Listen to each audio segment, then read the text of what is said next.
Donc salut à tous, bienvenue sur cette nouvelle vidéo. Je me trouve aujourd'hui à Paris en compagnie d'un invité, donc Romain. Romain, il va vous parler de son business, un business je pense dont vous n'avez encore jamais entendu parler puisqu'il est assez original. Donc je vais pas trop parler. Romain, salut. Salut Raphaël. Comment tu vas, la forme? Ça va, tranquille.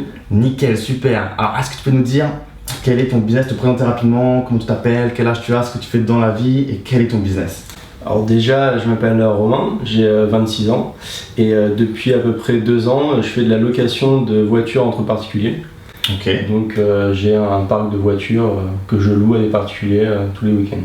Et donc ça, c'est ton activité aujourd'hui principale ou c'est un business annexe que tu développes? Non, alors c'était au départ une activité annexe et qui est maintenant devenue mon activité principale. Ok.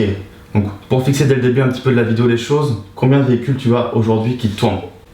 J'ai un parc de 21 voitures qui tournent. Ok, donc 21 voitures qui te génèrent chaque mois combien de chiffre d'affaires? Grosso modo entre 9 et 10 000 euros de chiffre d'affaires par mois. Ok, donc quelque chose de plutôt assez sympa. On n'a pas tous 21 voitures comme ça. Comment t'es arrivé dans ce business-là? Comment tu t'es dit un jour je vais louer des voitures à des gens et en arriver à 21 voitures? C'est en voyant sur les différents sites de start-up et de cette économie-là, où j'ai vu une pub sur Facebook pouvoir louer sa voiture et gagner de l'argent avec. Okay. Moi à ce moment-là j'étais en train de monter un projet mais qui était un petit peu sur la fin et j'avais pas de revenus avec ce projet-là. Donc sur la fin qui marchait pas trop ou qui t'est lancé qui était pas lancé, où j'avais pas commencé comme il fallait, okay. Donc qui était un peu sur le déclin. Donc un projet start-up? Ouais, un projet start-up et où j'ai voulu quand même continuer à essayer de le lancer. Okay. Et j'avais pas de revenus, donc il fallait que je trouve un business où je puisse continuer à bosser sur le projet. Okay. Tout en ce que ça me rapporte un minimum d'argent pour pouvoir... soit alimentaire quoi, pour survivre même limite. Ouais, survivre, c'est ça. Ok. Et donc t'en arrives à louer au début ta voiture perso ou carrément dès le début acheter une voiture? Alors non, au début, genre, comme je suis un peu prudent de nature, j'ai plus... en fait, mon père avait une ancienne voiture. D'accord. Une Renault Mégane de 1997, pour ceux qui connaissent. À l'ancienne. Et donc bon, la voiture elle pouvait brûler, aller dans le mur, se faire rayer dans tous les sens, c'était pas un problème. Donc je l'ai remise en état, donc à peu près 500 euros de travaux pour la remettre d'appoint. Okay. Et j'ai testé pendant 6 mois la location de voiture. Et j'ai fait entre 2000 et 2500 euros de chiffre d'affaires avec cette voiture. Alors que cette voiture en l'état, comment tu aurais pu la revendre En l'état, vraiment grand maximum 800 euros. Voilà. Pour vraiment trouver la bonne personne pour l'acheter, 800 euros grand max. Donc tu l'as transformée en or, quoi, cette vieille Mégane. Je l'ai transformée en or et justement elle valait 800 euros. Et en gros en 2-3 mois j'ai fait le triple. Ouais, c'est ça. Alors c'est marrant, tu as utilisé le mot travaux pour mettre en état ta Mégane. C'est marrant, il y a un petit peu une analogie entre l'immobilier Airbnb et location de voiture Drivey. C'est Drivey avec lequel tu travailles, c'est ça? Ouais, c'est ça. Drivey et Wecar, c'est les deux principaux leaders en France. Et donc toi, tu es 100% Drivey? Je suis à 80% Drivey, 20% Wecar. Ok. Et c'est les deux plus gros sites aujourd'hui pour trouver des locataires. On trouve facilement des locataires pour louer des voitures? Jusqu'au jour d'aujourd'hui, j'ai toujours eu les voitures. Moi, les voitures sont principalement louées le week-end et pendant les vacances. Okay.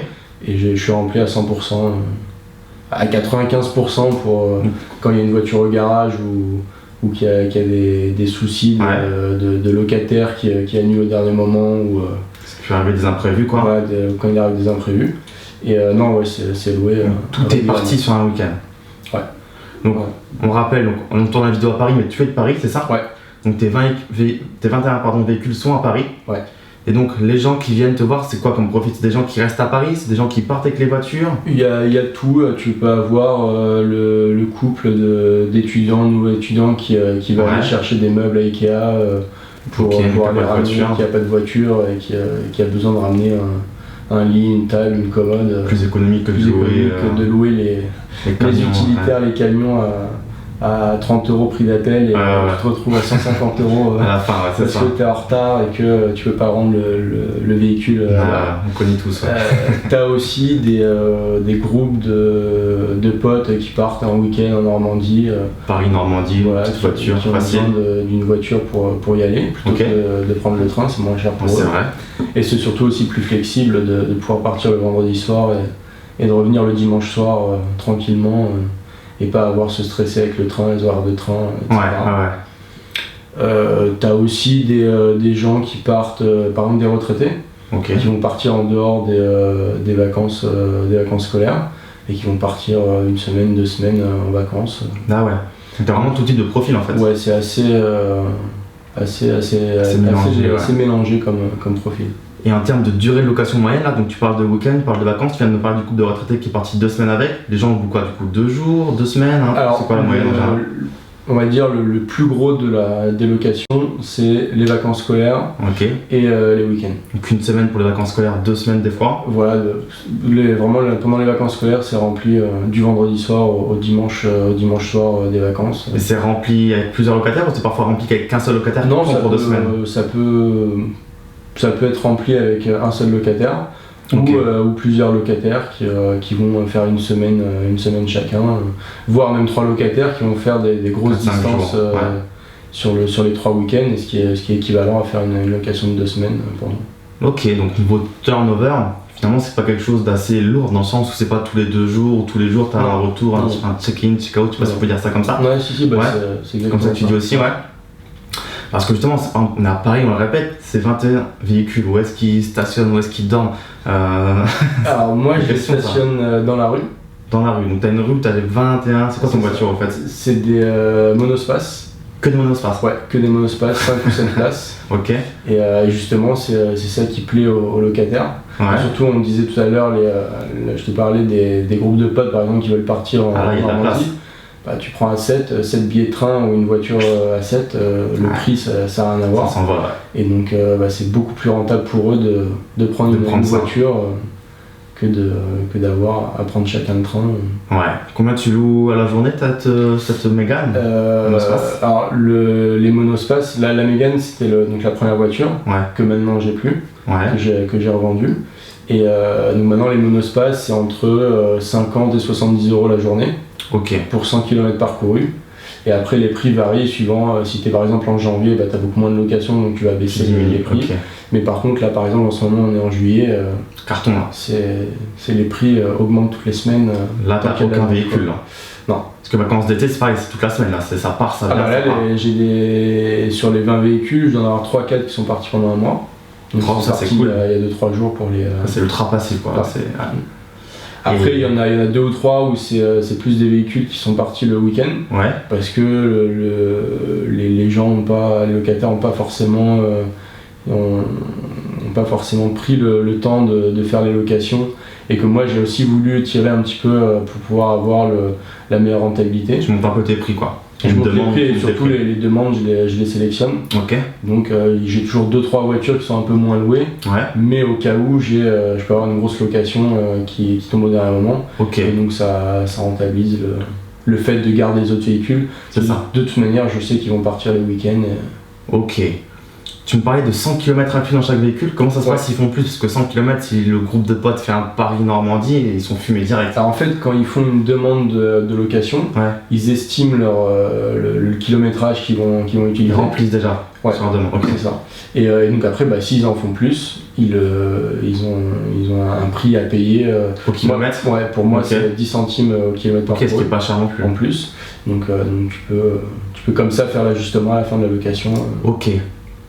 Ok, donc tu m'avais dit que tes 21 voitures sont garées donc dans la rue, elles sont toutes de la même couleur ou pas? C'est un délire la rue? Non, elles sont de différentes couleurs. Et t'arrives à trouver de la place dans cette rue à chaque fois, et les voisins te pas les plombs, t'as 21 Méganes qui sont là, ce que je dis toujours, c'est la question à 10 000. Parce qu'en fait, je suis dans un coin de Paris où j'ai une chance extraordinaire. C'est que j'arrive à les garer dans la rue et assez facilement. Et parce qu'en gros, je suis dans un coin où il y a 3-4 grosses résidences qui sont dans le quartier. Et donc avec des parkings souterrains, donc les gens n'ont pas forcément besoin des places qu'il y a à l'extérieur. Donc tu arrives à toujours trouver sans péter les plombs de place. C'est stationnement payant? Ouais, stationnement payant. Donc là tu payes, comment tu fais? Parce que 21 voitures, c'est un peu galère. J'utilise le stationnement de la mairie de Paris. Ok. Et donc je paye à la journée les stationnements de toutes les voitures. Combien ça te coûte à la journée pour 21 voitures? Alors c'est 1,50€ par jour quand la voiture est présente. Ah, c'est pas cher? C'est pas cher du tout. Pour Paris c'est pas cher? Pour Paris c'est pas cher. Ok. Comparé à ça, par exemple des parkings on va dire privés, c'est tout de suite minimum entre 70 et 100€ par mois. Que tu louerais à un locataire, à un propriétaire, c'est ça. Un box, même un Vinci que tu prendrais en longue durée, là tu ferais plus, mais encore plus cher. Ouais. Quand tu reçois une demande de réservation, donc par exemple sur Drivey, comment ça se passe? Est-ce que c'est un petit peu comme Airbnb, tu vois la tête du mec, tu vois ses commentaires, ses notes? Est-ce que le mec, t'es sûr qu'il va pas venir te déglinguer ta voiture ou te la voler comme on a pu voir déjà dans certains reportages? C'est exactement la même chose que Airbnb. C'est vraiment des notes. C'est pareil, t'es noté, tu vois la photo de la personne, la personne doit t'envoyer un message pour te dire ce qu'il va faire de la voiture. Ok. Non, c'est exactement la même chose. Donc t'es relativement safe quoi. Tu dis pas la voiture elle part, je sais pas trop ce qui va se passer. Moi, déjà avec le système on est relativement safe. Et que moi en plus de toute manière, vu que c'est des voitures spécialement dédiées à la location, je suis complètement détaché de la voiture. Et la voiture elle peut venir rayer, cabosser, le pare-choc qui traîne. Ça sera le locataire est assuré pour ça. Ouais, c'est pas comme si t'allais louer ta Porsche Panamera flambant neuve, elle revient sale ou rayée, là t'as le seum, clairement. Et d'ailleurs pour ceux qui veulent se lancer dans ce business là, ou qui voudraient tester, vaut mieux je pense complètement être détaché et pas peut-être commencer à tester avec sa propre voiture, mais assez rapidement dédier une voiture à ça et être complètement détaché, comme ça s'il y a le moindre problème. C'est ça, parce qu'on a tous l'image un petit peu des voitures de location ou même dans le luxe, où les voitures se font maltraiter, les gens ils les poussent, c'est pas leur voiture, du coup ils sont détachés émotionnellement, mais pas dans le bon sens cette fois-ci, et ils les respectent pas trop les voitures. Donc toi t'as toujours eu des véhicules qui sont revenus en bon état, t'as pas trop de réparations à faire chez le garagiste, ça va? Toujours en bon état, mais de toute manière il y a des assurances tout risque qui sont prévues sur la location. Donc la tienne ou Drivey en fournit une autre? Non, c'est Drivey et Wicar fournissent des assurances tout risque.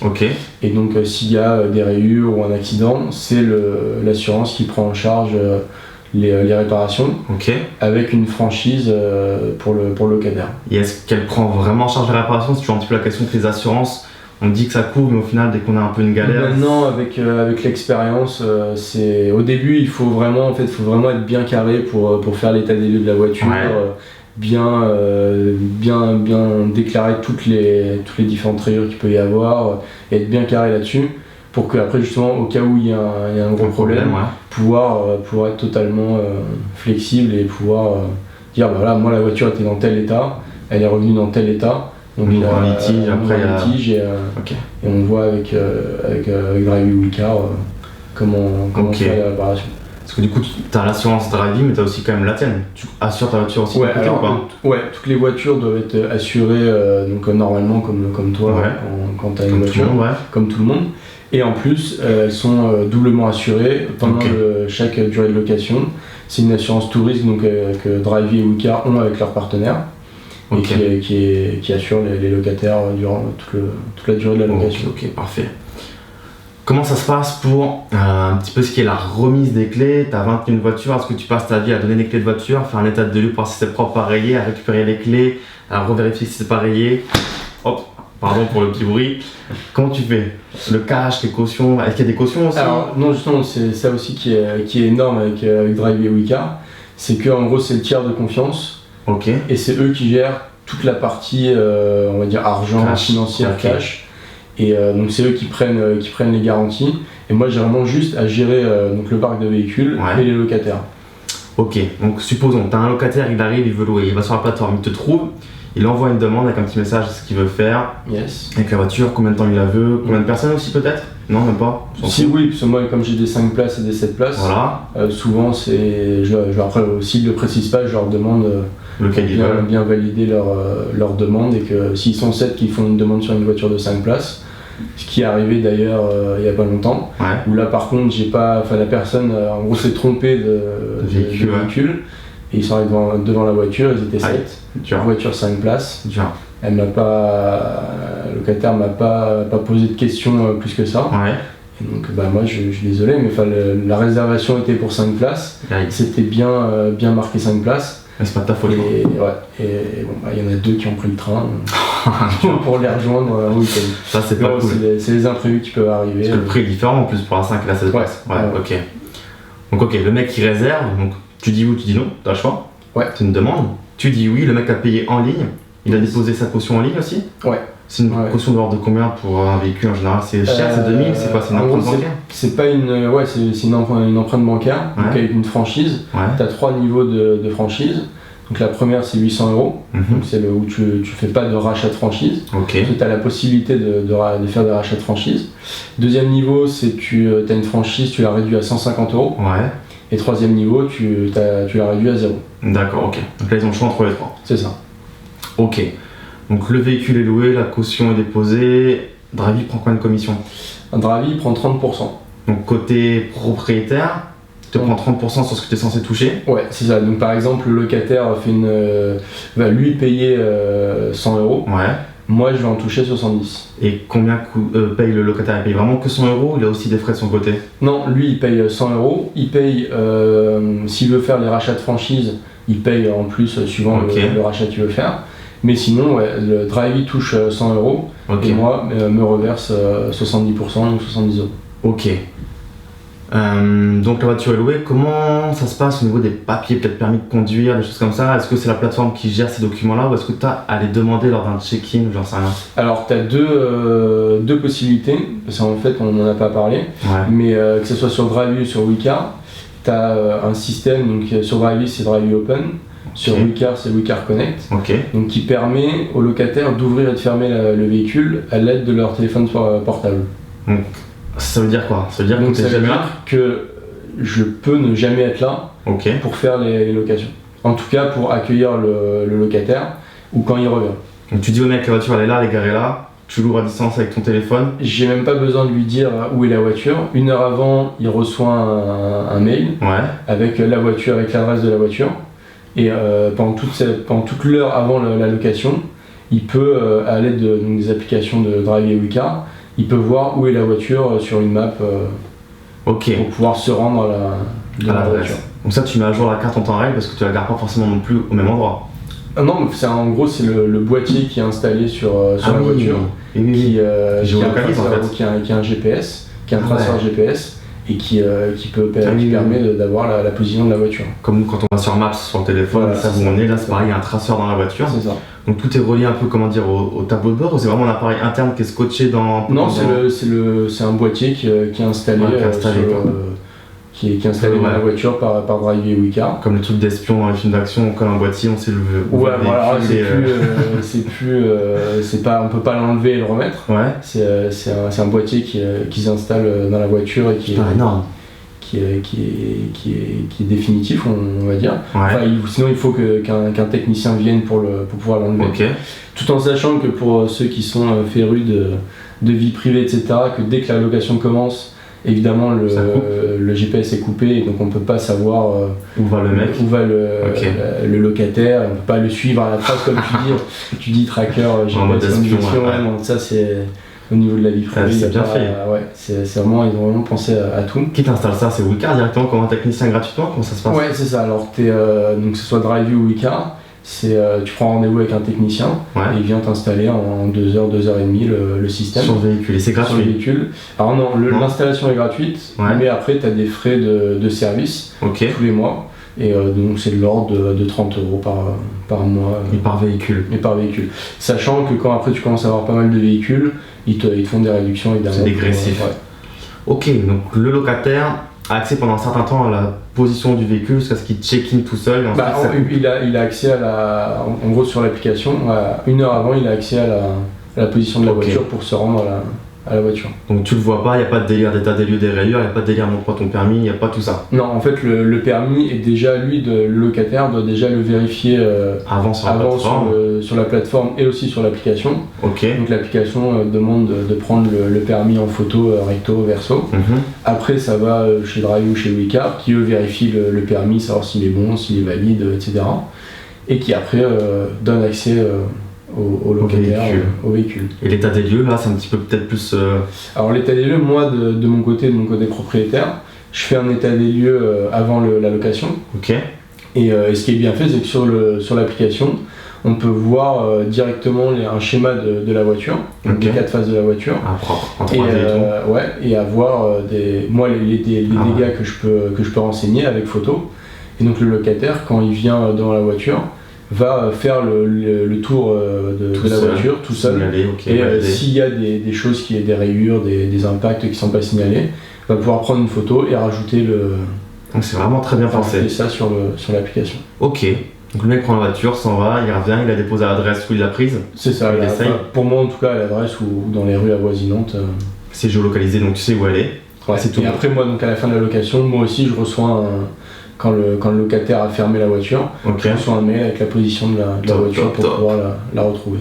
Tous les combien de temps t'es payé avec cette plateforme-là? C'est 3 jours ouvrés après la fin de la location. Comme Airbnb, ça c'est sur Drivey, et sur Wicar je crois c'est différent, c'est le mardi ou mercredi, tous les mardis mercredi que t'es payé.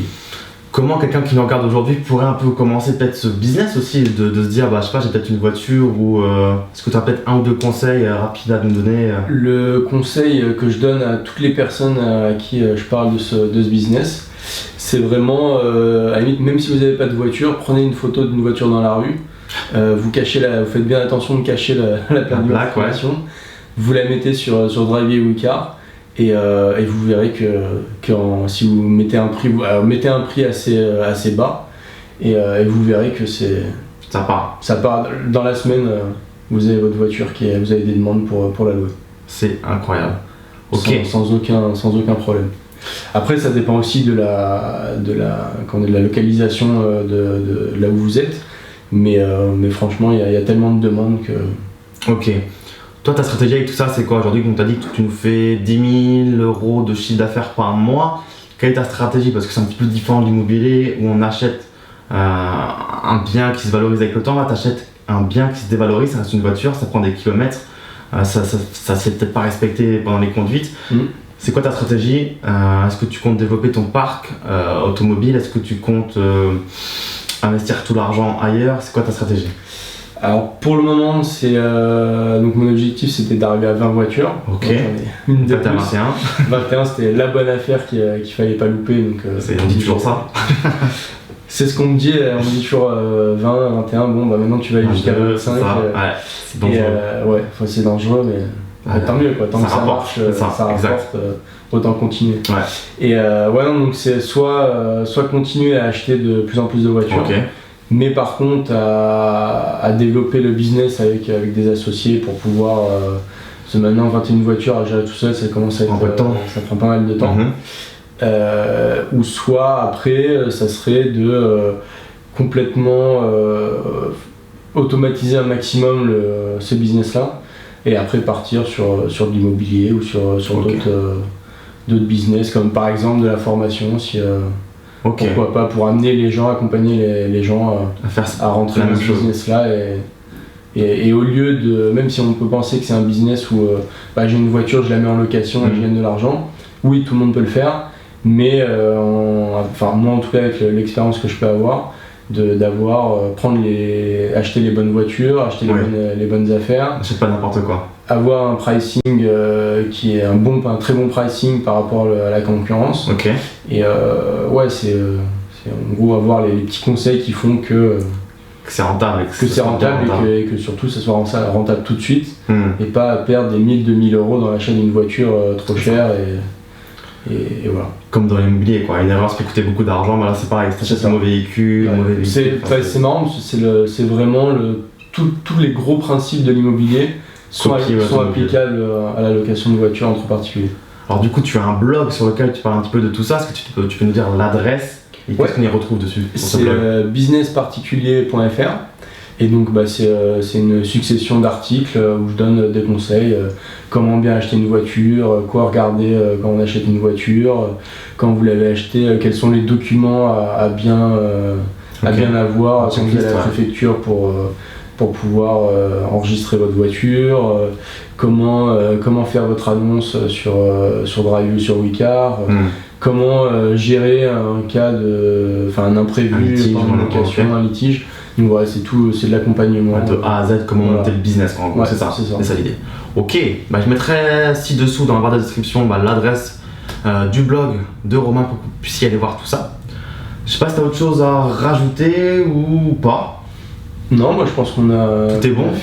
qu'on a fait le tour. Je pense qu'on a déjà une bonne vidéo avec pas mal de conseils qui va bien plaire. En tout cas, n'hésitez pas non plus à liker cette vidéo, à la partager avec quelqu'un qui pourrait être intéressé par ce genre de business, à poser toutes vos questions dans les commentaires et à vous abonner également, je sais plus si je l'ai dit, à la chaîne YouTube pour recevoir toutes les prochaines vidéos ainsi qu'à bien lire la barre de description. Donc Romain, je te remercie. Merci à toi pour ton temps de m'avoir invité sur cette vidéo. Merci à toi d'être venu, d'avoir accepté. Et puis posez toutes vos questions pour Romain ci-dessous si vous en avez. Et on se dit à très bientôt. Ciao, ciao. Ciao.